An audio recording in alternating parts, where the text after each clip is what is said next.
दीप ज्योति परम ज्योति, दीप ज्योति जनार्दन, दीपो हरतु मे पापम, दीप ज्योति नमोस्तुते।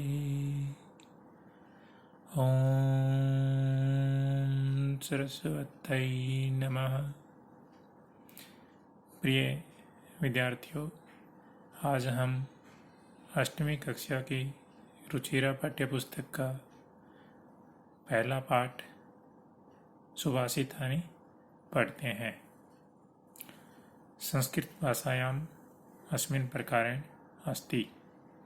भवत् छात्राः, अद्य वयम् 8वीं कक्षायाः संस्कृतस्य रुचिरा इति पाठ्यपुस्तकस्य प्रथमं पाठः सुभाषितानि पठामः। सर्वप्रथमं वयं पूर्वाभ्यासः करवामः। अहम् उच्चारणं करोमि, भवन्तः अपि मया सह वदन्तु।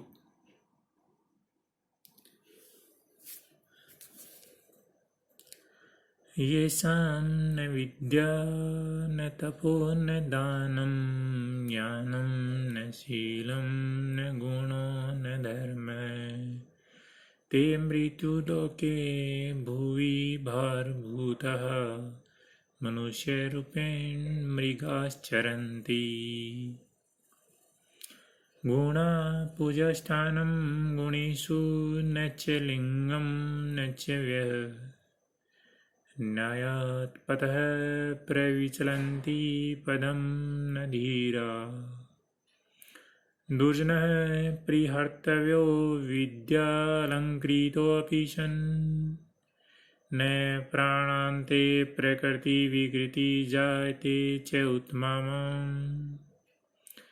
उदिते स्वीतो रक्तो रक्तश्च हस्तं गदे तथा, उदेति स्वीता ताम्रः ताम्र एव हस्तम् एति च, सम्पतौ विपतौ च महताम् एकरूपता। अस्तु, इदानीं पाठं पठामः।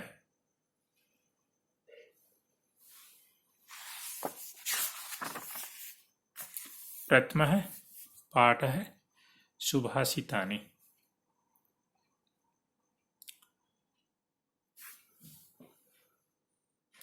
सुभाषित शब्द सु धन भाषित इन दो शब्दों के मेल से संपन्न होता है। सु का अर्थ होता है सुंदर, मधुर तथा भाषित का अर्थ है वचन। इस तरह सुभाषित का अर्थ सुंदर मधुर वचन है। प्रस्तुत पाठ में सूक्ति मंजरी, नीति शतकम, मनुस्मृति, शिशुपाल वधम, पंचतंत्रम से रोचक और विचारपरक श्लोकों को संग्रहित किया गया है। प्रथमः श्लोक है, गुणा गुणगेषु गुणा भवन्ति, ते निर्गुणं प्राप्य भवन्ति दोषः, सुस्वादुतोयः प्रवहन्ति नद्यः, समुद्रम् आसाद्य भवन्ति अपयः। गुणा गुणगेषु, गुणवानियों के पास में गुणः गुण भवन्ति होते हैं। ते वे निर्गुणम, निर्गुणी को प्राप्त होकर के भवन्ति होते हैं, दोषा दोष। गुण है वो गुणगेशु यानी गुणवान व्यक्तियों के पास में जब तक रहते हैं तब तक गुणा गुण भवंती होते हैं। ते वे निर्गुणम, निर्गुणी को यानी गुणहीन को प्राप्त होकर के भवंती हो जाते हैं, दोषा दोष। और वे ही गुण निर्गुण व्यक्ति को प्राप्त होकर के दोष हो जाते हैं। जिस तरह की सुस्वादु तोयः, तोयः का होता है पानी, यानी अत्यंत मधुर जल है वो प्रवहन्ति बहता है नद्य नदियों में, समुद्रम आसाद्य, आसाद्य प्राप्त होकर के समुद्रम समुद्र को, अर्थात समुद्र को प्राप्त होकर के भवंती हो जाता है, अपेयः पीने योग्य नहीं रहता। नदियों में अत्यंत मधुर जल बहता है और वही जल समुद्र को प्राप्त होकर के पीने योग्य नहीं रह जाता है, अर्थात अपेय हो जाता है। द्वितीय श्लोक है। साहित्य संगीत कला विहीन साक्षात् पशुः पुच्छ विषाणहीन तृणं न खादनमपि जीवमान तद्भागधेयं परमं पशूनाम्। साहित्य संगीत कला विहीन है। साहित्य से संगीत की कला से, कला विहीन और कलाओं से रहित, कि साहित्य संगीत और कला से रहित, साक्षात प्रत्यक्ष रूप से पशु के समान, कि जो मनुष्य साहित्य यानी विद्या प्राप्त नहीं करता है, संगीत की विद्या भी प्राप्त नहीं करता है और किसी भी प्रकार की उसके पास में कला या हुनर नहीं है, तो वह वास्तव में साक्षात यानी प्रत्यक्ष रूप से पशु के समान होता है। जिस प्रकार से पूंछ विषाण हीन यानी सींगों से रहित, पूंछ और सींगों से रहित वह साक्षात पशु के समान ही होता है। तृणम न खादन अपि जीवमान है। तृणम तिनका न नहीं, खादन खाते हुए अपि भी जीवमान जीवित रहता है। तत् वह भाग देयम परम सौभाग्य है, परमम श्रेष्ठ पशुनाम पशुओं का, कि ऐसा मनुष्य जो बिना तिनके या घास फूस को खाए भी जीवित रहता है, यह पशुओं का परम सौभाग्य है। लुब्धस्य नश्यति यशः पिशुनस्य मैत्री नष्टक्रियस्य कुलमर्थपरस्य धर्मः विद्याफलं व्यसनिनः कृपणस्य सौख्यं राज्यं परमत्सचिवस्य नराधिपस्य। लुब्धस्य नश्यति यशः, लुब्धस्य लोभी व्यक्ति का, नश्यति नष्ट हो जाता है, यश कीर्ति, लोभी व्यक्ति की कीर्ति नष्ट हो जाती है।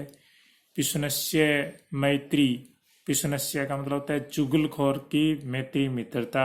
जो व्यक्ति चुगली करता है अर्थात चुगलखोर होता है, उसकी मित्रता नष्ट हो जाती है।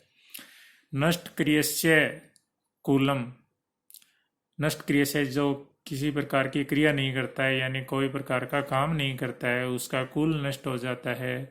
अर्थपरस्य धर्म, अर्थपरस्य अर्थपरायण का धर्म नष्ट हो जाता है। जो व्यक्ति केवल अर्थ यानी पैसे में ही ध्यान देता है, उसका केवल धर्म नष्ट हो जाता है, यानी अर्थपरायण का धर्म नष्ट हो जाता है। विद्याफलम व्यसनिनः, विद्याफलम विद्यारूपी फल, व्यसनिन बुरी लत वालों का, बुरी लत वाले जो व्यक्ति होते हैं उनका विद्यारूपी फल नष्ट हो जाता है। कृपणस्य सौख्यम, कृपण यानी कंजूस व्यक्ति का सौख्यम सुख नष्ट हो जाता है।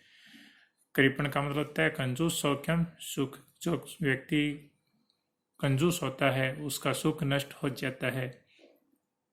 राज्यम परमत सचिवस्य, राज्यम नाश, राज्य नष्ट हो जाता है। परमत, जिसके परमत यानी आलसी होते हैं सचिव, नराधिपस्य राजा के, कि उस राजा का राज्य नष्ट हो जाता है जिसके सचिव हैं वो आलसी होते हैं, परमत होते हैं यानी प्रमाद करने वाले होते हैं।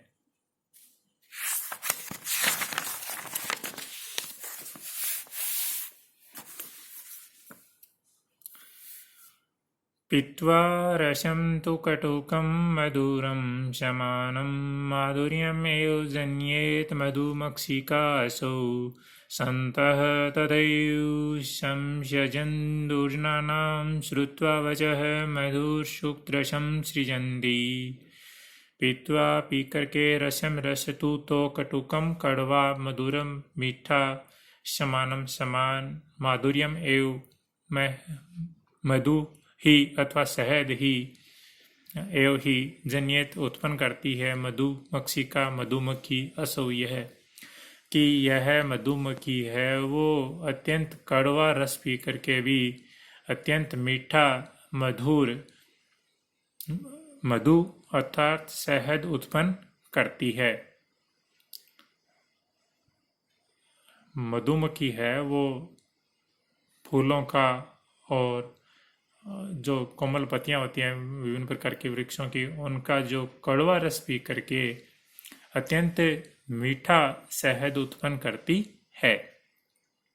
संतः तथैव सज्जन दुर्जनानां श्रुत्वा वचः मधुरशुक्तरसं सृजन्ति। संत सज्जन पुरुष तथा उसी वैसे एवं ही सज्जन पुरुष भी उसी प्रकार से ही समान रूप से सज्जन दुर्जना नाम सज्जनों और दुर्जनों को श्रुत्वा सुन करके वचनों के सज्जन पुरुष भी उसी प्रकार से समान रूप से सज्जनों और दुर्जनों के वचनों को सुन करके मधुर मीठा सुक्त रसम सुक्ति रूपी रस सृजंती निर्माण करते हैं। तो सज्जन पुरुष भी उसी प्रकार से समान रूप से सज्जनों और दुर्जनों के वचनों को सुन करके अत्यंत मधुर सुक्ति रूपी रस का निर्माण करते हैं, अर्थात अमृतवाणी का निर्माण करते हैं। अगला पद्यांश। विहाय पौरुषं यो हि देवम् एव अवलम्बते प्रासाद सिंहवत् तस्य मूर्धनि तिष्ठन्ति वायसः। विहाय छोड़ करके पौरुषम परिश्रम को, यह जो ही निश्चित रूप से देवम भाग्य के ऊपर एवं ही अवलंबित हो जाता है, अर्थात भाग्य के सारा ही जीवित रहना चाहता है कि जो पुरुष पौरुषम यानी जो परिश्रम को छोड़ करके केवल भाग्य के ऊपर ही निर्धारित हो जाता है, वह ये सोचता है कि जो मुझे मिलेगा वो भाग्य में लिखा वही मिल जाएगा, ऐसा सोचता है, वह व्यक्ति उसी प्रकार से कष्ट भोगता है जैसे प्रासाद सिंहवत, जिसके प्रासाद का मतलब होता है भवन या घर के, सिंहवत शेर के समान, जिसके घर के सामने शेर बैठ जाता है, उस व्यक्ति की जो दशा होती है। तस्य उसके मूर्धनि मस्तिष्क पर तिष्ठन्ति बैठते हैं वायसः कौवे। तो जो व्यक्ति केवल भाग्य के ऊपर निर्भर हो जाता है और किसी भी प्रकार का परिश्रम नहीं करता है, तो घर के सामने शेर बैठने के समान उसके मस्तिष्क पर कौवे बैठते हैं, अर्थात उसको ऐसा कुछ नहीं मिलता, परिश्रम करेगा तो ही उसे फल मिलेगा, अकेले भाग्य के ऊपर निर्भर रहने से कुछ भी नहीं मिल सकता।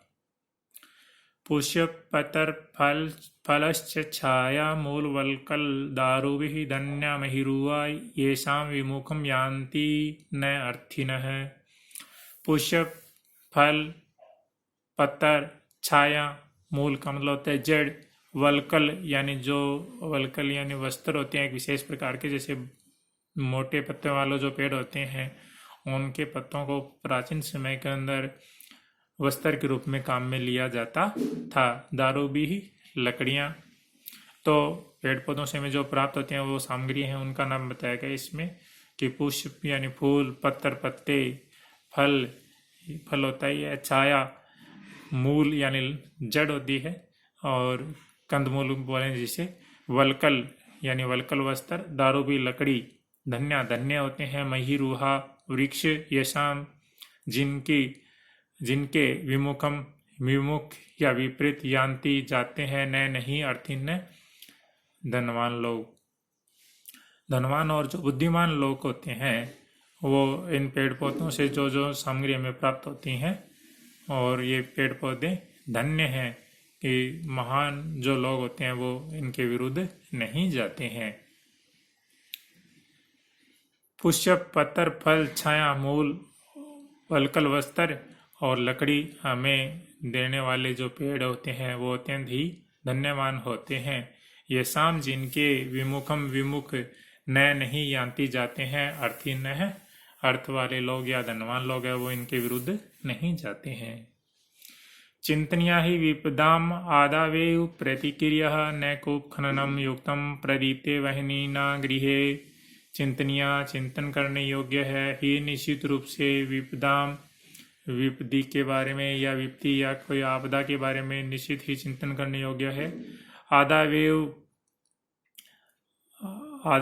आने पर ही प्रतिक्रिया करना या कोई काम करना न नहीं है। कूप खननम कुआ खोदना, युक्तम उचित, प्रदीप्ते वैनिना घर में आग लग जाने पर, गृह घर में, कि विपदा जो है उसका समय रहते चिंतन करना ही उचित होता है, न कि कुआ आग लगने पर कुआ खोदना। तो हमें जो परेशानी आने वाली है उसका पूर्व विचार कर लेना चाहिए, न कि जिस प्रकार से घर में आग लग जाती है उसमें कुआं खोदना उचित होता है। यानी उस समय कुआं खोदना संभव नहीं होता, यानी जब तक कुआं खोदेगा तब तक घर है वो स्वाहा हो जाएगा। तो कहने का तात्पर्य यही है कि जो परेशानी आने वाली है उसका हमें यदि पता लग जाता है तो उसका समय रहते निराकरण कर देना चाहिए। शब्दार्थान स्मरणम कुरुत लिखच, यानी शब्दार्थों को आपको स्मरण करना है यानी याद करना है और उत्तर पुस्तिका के अंदर लिखना भी है। पठतु संस्कृतम वदतु संस्कृतम जयतु भारतम जयतु संस्कृतम। धन्यवादः, पुनर्मिलामः।